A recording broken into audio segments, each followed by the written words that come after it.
नमस्कार बंधुओं। महिलाएं अपने पूरे परिवार की देखभाल करती है और अपनी सभी जिम्मेदारियों को बखूबी निभाना भी जानती है।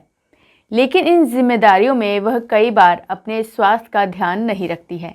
ऐसी कई स्वास्थ्य समस्याएं हैं जो महिलाओं की परेशानी का कारण बनती हैं, जिनमें सर्वाइकल कैंसर और एंटीनेटल केयर है।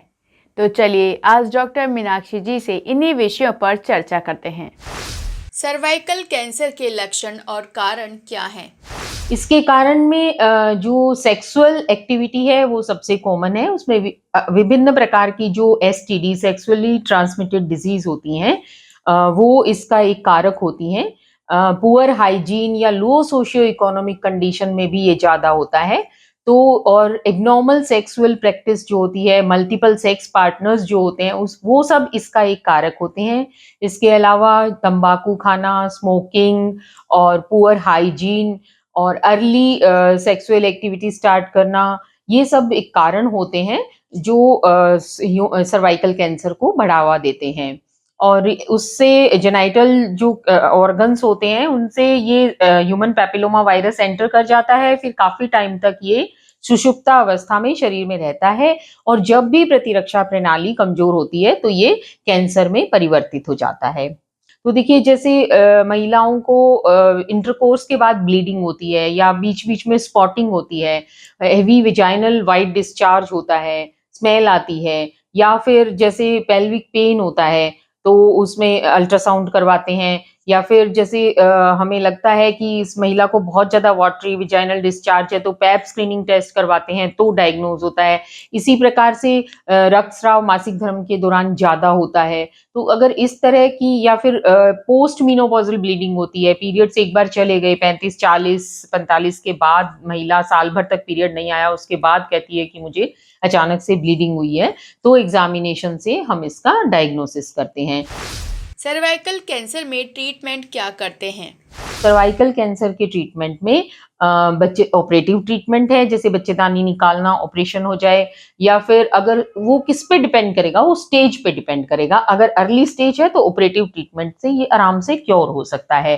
पर अगर स्टेज बहुत एडवांस है तो फिर रेडियोथेरेपी, कीमोथेरेपी। पर ज़्यादातर महिलाएं जो हैं वो अज्ञानतावश या यूँ कह लीजिए कि जो स्वास्थ्य सेवाओं की पहुँच उन तक नहीं है, तो वो बहुत लेट स्टेज पे आती हैं, तो कीमोथेरेपी, रेडियोथेरेपी ये इसके ऑप्शंस बचते हैं। और सभी मेडिकल कॉलेज लेवल पे इन चीज़ों की बहुत अच्छी सुविधाएँ हैं, तो उनका जो भी वृद्ध महिलाएँ अगर इस तरह की बीमारी से ग्रसित होती हैं, तो घरवालों को भी ये चाहिए कि उन्हें वहाँ तक लेके जाएँ और उनका इलाज कराएँ ताकि उनकी जितना जीवन अगर कैंसर तो हो गया, लेकिन जितना जीवन बचा है उसको वो सुखपूर्वक पेनलेस जिसे कहते हैं ना, दर्द रहित जीवन वो जी सकें।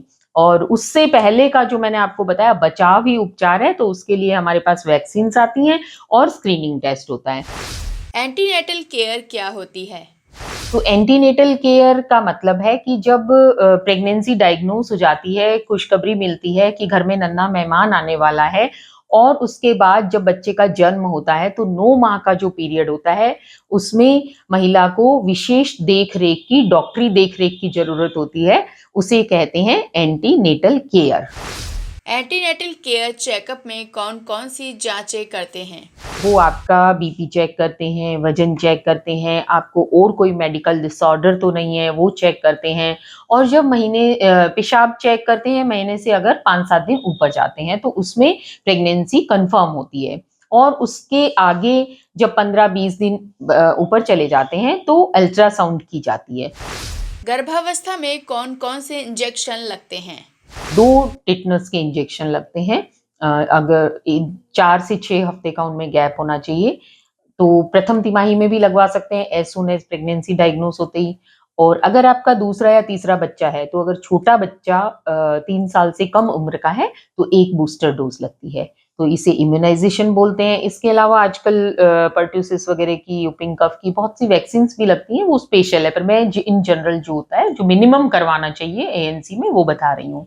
तो टेटनस की वैक्सीन हर हाल में लगनी चाहिए और हीमोग्लोबिन एवरी मंथ चेकअप होना चाहिए। आपका जो ब्लड हीमोग्लोबिन का स्तर है जब आप डिलीवरी के लिए जाएँ तो 10 से ऊपर होना चाहिए ताकि आराम से अच्छे से जच्चा-बच्चा दोनों की सुरक्षा हो सके। तो आज आप लोगों ने डॉक्टर मीनाक्षी जी से सर्वाइकल कैंसर और एंटीनेटल केयर के बारे में जाना। ऐसी और जानकारियों को देखने के लिए हमारे चैनल को सब्सक्राइब करें, जिससे आप आने वाली बीमारियों से सतर्क रहें और साथ ही लाइक, शेयर, कमेंट करना ना भूलें। तो चलिए अगले शुक्रवार फिर से मुलाकात होगी। तब तक के लिए दीपिका को दीजिए इजाज़त।